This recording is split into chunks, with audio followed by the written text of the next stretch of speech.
Hi again. I want to talk to you today about the end times in Luke 21. We spend a lot of time looking at Matthew 24 when we talk about the end times, but very little time is usually spent looking at Luke 21. And that's because a lot of other stuff is covered in Luke chapter 21, and that's equally important. So let's look at what Luke 21 says about the end times and about the destruction of the temple.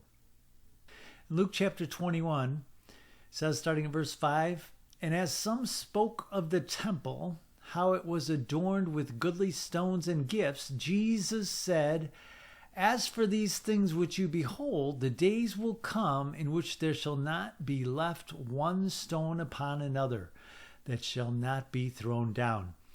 And they asked him, saying, Master, but when shall these things be? And what sign will there be when these things shall come to pass?" So here we see that in this account in Luke chapter 21, the question that is being addressed is, when shall these things be? And it's talking about when the temple will be destroyed. Because Jesus just mentioned that not one stone will be left upon another, it should all be thrown down. He's talking about the temple. He spoke of the temple. They were talking about the temple and how it was adorned with goodly stones and gifts. And Jesus responded about that. And they asked him about that. And they said, when shall these things be? Talking about the destruction of the temple. And what sign will there be when these things shall come to pass?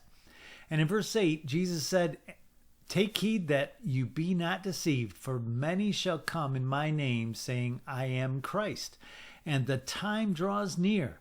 Go ye not therefore after them. But when you shall hear of wars and commotions, be not terrified. For these things must first come to pass, but the end is not by and by. Then said he unto them, Nation shall rise against nation, and kingdom against kingdom." So he's not talking about Israel here. He's talking about the world. He's talking about the end times, because he's talking about the end not being yet. He says the end is not by and by. But nation will rise against nation, and kingdom against kingdom. And great earthquakes shall be in diverse places, and famines and pestilences, and fearful sights, and the signs there shall be from heaven. Great signs shall be from heaven. Now he's talking about the end times, because he says in verse 12, "But before all these, they shall lay their hands on them and persecute you, delivering you up to the synagogues." Now, when were the Jews delivered up to the synagogues? That was right up until the temple was destroyed in 70 AD. When Israel fell in 70 AD, that was when they were not being persecuted as heavily anymore, and they were not being delivered up to the synagogues, the Jewish synagogues. And he's saying before all these. So he's saying before the end times. The end times is clearly being referenced here. He says nation shall rise against nation and kingdom against kingdom. He's not talking about Israel. He's talking about the world. Nation rising against nation. That's other nations. And kingdoms against kingdoms. So he's not talking about Israel here. And he's talking about how there will be the great earthquakes and the pestilences and fearful sights and signs in heaven. This is all things that happen before the end times. And now here we see before all these. So this is clearly an answer to the question, when will these things be? Talking about the destruction of the temple. Before all these. So he mentions the end times. Then he says before that is when the temple is going to be destroyed. Before all these, they shall lay their hands on you and persecute you, delivering you up to the synagogues and into prisons, being brought before kings and rulers for my name's sake. So he's talking about the disciples after he dies on the cross and raises from the dead. For his name's sake, they were persecuted. And it shall turn to you for a testimony. In other words, they were a testimony before the people that brought them before the synagogues and into prisons. They were brought before kings and rulers. We saw that Paul was brought before King Agrippa. We see that this is the truth. Jesus is telling the truth about what happened right up until Israel fell in 70 AD. And it shall turn to you for a testimony, just like Paul. He was a testimony to King Agrippa about Jesus Christ. And then he says, settle it not in your hearts, nor meditate on what you will answer, for I will give you a mouth and wisdom which your adversaries will not be able to gainsay or resist. So here's something that we all need to remember is whenever we need to give a testimony, God will give us the words. We don't need to worry about what to say when we need to give a testimony about Jesus. God will give us the words at the right times. But he's talking about the Jews in the time before the temple was destroyed. Because he says in verse 12, but before all these, before the end times. And that's what we see. The Bible shows us this in the book of Acts. We see this is true. This is what happened. Before the end times, this happened. Before the end times, before Jerusalem was taken down and before Israel was finally destroyed in 70 AD, before that, they'll lay their hands on you and persecute you, delivering you up to the synagogues. A clear reference to the Jews that were in Israel. And then it says in verse 16, and you shall be betrayed both by parents and brethren and kinfolk and friends, and some of you shall they cause to be put to death. Now that's absolutely the truth. He said this is what happened. He said this was going to happen, and he's right about it. Many of the Jews who became Christians, they were betrayed by family. They were betrayed by family and friends. And some of them were put to death for Jesus' name's sake, for my name's sake, he says in verse 12. And verse 17, and you shall be hated of all men for my name's sake. And it's true, for Jesus' name's sake. A lot of people were opposed to the Christian message in the times after Jesus died and rose again, especially the Jews. The Jews were especially affronted by the fact that Jesus Christ took the sins of the world and he was the Messiah, and they're the ones who killed him. So, of course, they were affronted by it. But then he says in verse 18, but there shall not a hair of your head perish, in your patience possess you your souls. They shall lay their hands on you and persecute you, delivering you up to the synagogues and to prisons, and being brought before kings and rulers for my name's sake. But there shall not a hair of your head perish, in your patience possess you your souls. So he's saying if you're patient, you can live through all this. And John shows us this. John lives through all the oppression of the Christians. And even when he was on the island of Patmos as a prisoner, they couldn't kill him. And then he was finally let loose. And he was actually set free from being a prisoner on the island of Patmos. And he was able to live his life after that. So he was patient. And in that, not a hair of John's head perished. And then verse 20, and when you shall see Jerusalem compassed with armies, then you know the desolation thereof is nigh.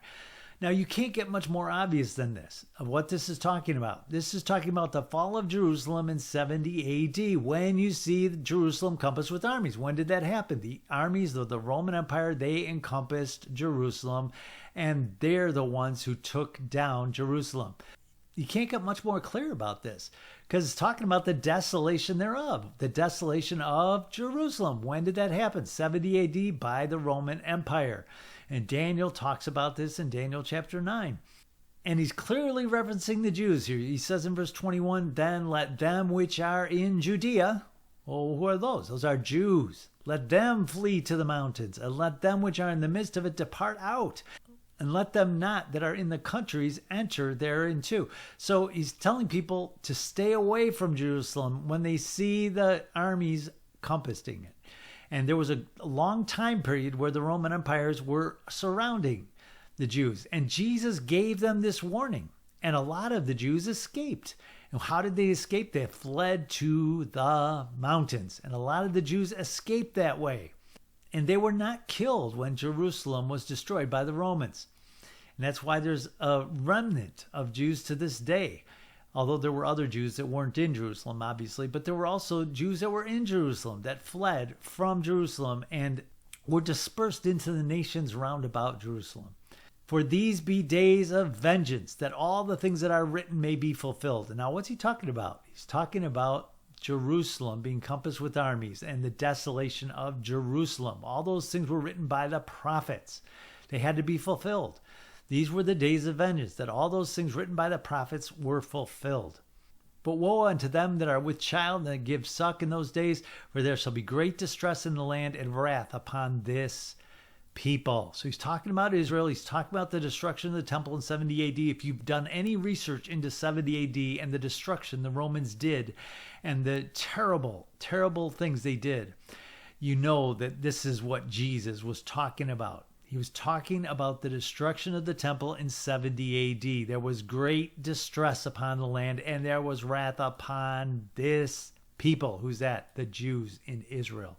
And they shall fall by the edge of the sword, and shall be led away captive into all nations. That happened. They were led captive into all nations, and they were fallen. A lot of them died. A lot of them were killed by the sword. And Jerusalem shall be trodden down of the Gentiles until the times of the Gentiles be fulfilled. So here we can see this is a clear reference to times before the rapture. This could not be talking about the end times, because the times of the Gentiles are fulfilled at the rapture. And it says here that Jerusalem will be trodden down by the Gentiles all the way up until the rapture happens, all the way until the times of the Gentiles are fulfilled. All the way up until the rapture, Jerusalem will be trodden down of the Gentiles. So Jesus tells us that this is so plain and so obvious that I don't understand why some people think this is talking about the end times, this is talking about the Antichrist. No, it's not. This is just very obviously talking about the fall of the temple in Jerusalem and the fall of Jerusalem itself. And notice that it says that it shall be trodden down of the Gentiles until the times of the Gentiles be fulfilled. When is that? That's the rapture. What does it say after that? Verse 25, and there shall be signs in the sun and the moon and the stars, that upon the earth distress of nations with perplexity, the sea and the waves roaring. What's he talking about here? He's talking about until the times of the Gentiles are fulfilled. This is what is going to happen. There'll be signs in the sun and in the moon and the stars, and upon the earth distress of nations and perplexity, and the sea and the waves roaring, men's hearts failing them for fear and for looking after those things which are coming upon the earth, for the powers of heaven shall be shaken. And then shall they see the Son of Man coming in the clouds with power and great glory. Now, this is talking about the rapture, because that's when the Son of Man comes in the clouds with power and great glory. That's always a reference to the rapture. We see this in Revelation chapter 1. We see it in 1 Thessalonians chapter 4. And this is a clear reference to the rapture. What is he talking about here? He's talking about the time until the time of the Gentiles be fulfilled. When is the time of the Gentiles fulfilled? At the rapture.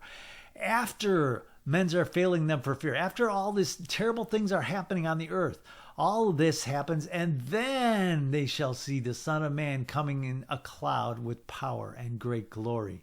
And when these things begin to come to pass, then look up and lift up your heads, for your redemption draws nigh. So what things is he talking about? He's talking about when all this happens, when there's signs in the sun and the moon and the stars, and there's distress on the nations, and upon the earth distress of nations and perplexity, men's hearts failing them for fear, for looking on the things which are coming on the earth.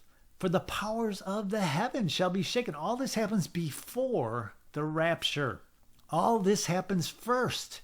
Then the rapture happens. Then they shall see the sign of the Son of Man coming with power and great glory. So, he even tells them that that's true in verse 28. When you see these things, when you see all these things happen, then look up and lift up your heads, because you know your redemption draws near. And then he continues in verse 29, and he spoke to them a parable. Behold the fig tree and all the trees. When they now shoot forth, you see and know of your own selves that the summer is now at hand. So likewise, you, when you see these things come to pass, know you that the kingdom of God is nigh at hand. Verily I say to you, this generation shall not pass away till all be fulfilled. Now, this about the fig tree, we see this explained better, this little section here. All the other parts here they stand on their own, but this part here about the fig tree, this is better explained in Matthew 24, where he explains about the fig tree.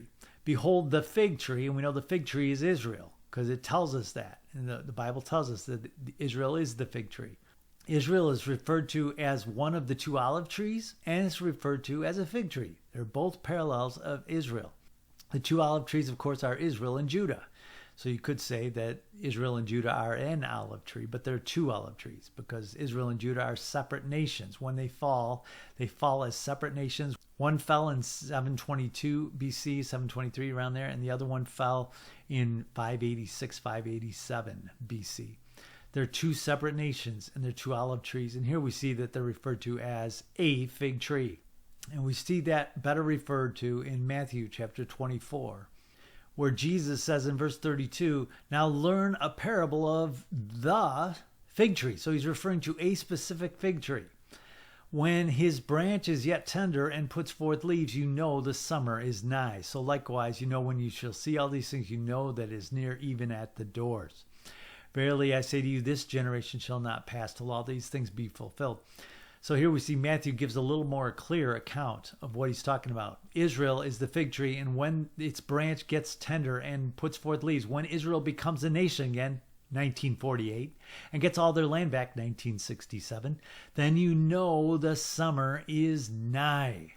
So likewise, when you see all these things, you know that it is near, even at the doors. And that generation, when the fig tree becomes tender and puts forth its leaves, 1948, 1967, that generation will not pass away till all these things be fulfilled. In other words, there will still be people alive who were alive in 1948. There will still be people on the earth who are alive when the rapture happens. That is, they're still going to be on the earth. This generation will not entirely pass away till all these things be fulfilled. So Luke 21, we see this is talking about the fall of the temple and the fall of Jerusalem. That's what Jesus is addressing. But he also refers to the end times in this dissertation. And Matthew 24 kind of gives a better overall view. But Luke focuses in on the destruction of the temple. And you could tell that Luke has an understanding of the same thing that Matthew understood. They both understood that Jesus was talking about two different things. We see that Luke here refers to, as some spoke of, the temple, how it was adorned with goodly stones and gifts. Jesus said, as for these things which you behold, the days will come when not one stone will be left on another. In other words, the destruction of the temple. And we see that Luke was addressing the destruction of the temple, and he was referring to that part. He understood, he heard it too. Jesus spoke these things, and Luke was passing them on. And Matthew was passing on the things he heard as well, but Matthew, he just gives a more broad view of it in Matthew chapter 24. You notice that the question that's being answered in Matthew 24, it says, Jesus went out and departed from the temple, and his disciples came to him to show him the buildings of the temple. And Jesus said to them, see you not all these things? Verily I say to you, there shall not be left one stone upon another that shall not be thrown down. So this is the same quote that Luke quotes in Luke 21. But here we see that the whole story is told here by Matthew. Luke just concentrates on that one part. But here we see that Matthew says, as he sat upon the Mount of Olives, the disciples came to him privately saying, tell us, when shall these things be? What's he talking about? The destruction of the temple. And what shall be the sign of your coming? This is another question the disciples were asking. And of the end of the world. So we see that there were actually three questions that were asked at this time by the disciples. Matthew is addressing all three of them in his account in Matthew 24, whereas Luke was mainly just addressing the fall of the temple in how that was prophesied by Jesus. Remember, it hadn't happened yet when Luke wrote it down. It hadn't happened yet when Matthew wrote it down. It had not happened yet. So these were fulfillments. These were prophecies Jesus gave that were fulfilled, and they were both told by Matthew and Luke, two different accounts of the same prophecy about how Jerusalem would be destroyed. But in this account by Matthew, we see Matthew tells the whole story. Luke concentrates on the one part of the story, but here we see the whole question is presented by Matthew. Matthew tells what the whole question was that the disciples asked. When shall these things be? When will the temple be destroyed? In other words, and what shall be the sign of your coming? Well, that's an entirely different question, isn't it? And of the end of the world. So that's an entirely different question, isn't it? There's three different questions. The fall of the temple is one question. The sign of his coming is a second question. And the end of the world is a third question. So all three of these are addressed by Jesus in Matthew 24. And we see that Luke gives the exact same account, and he tells some of the parts about the end times even, but he mainly focuses on the fall of the temple. And Luke clearly saw that as the most important part of that prophecy. But here we see Matthew records the whole thing. He records the whole thing down. There's no contradictions here because they both record the same data. The same thing is recorded. It's just that the whole story is told by Matthew, and Luke just concentrates on the story of how the temple will fall and how Jerusalem will be destroyed. So you see, there's a lot of people that try to make it look like the Bible has contradictions. It doesn't have any contradictions. You got to remember, this is all written down before it happened. These are prophecies. They were recorded by the disciples before they happened, and they recorded what they remembered Jesus saying, and there aren't any contradictions. What is different is what the disciples mentioned as being the questions that were posed to Jesus. Luke only mentions the destruction of the temple in Jerusalem. That's all he mentions. That's the only question that he says was being answered. But Matthew, we see, records all three questions that were asked by the disciples. And then he gives the answers to all three questions as Jesus gave them. Whereas Luke just concentrates on the fall of the temple in Jerusalem and the fall of Jerusalem itself in 70 AD. So that's my message for today. Thanks for watching.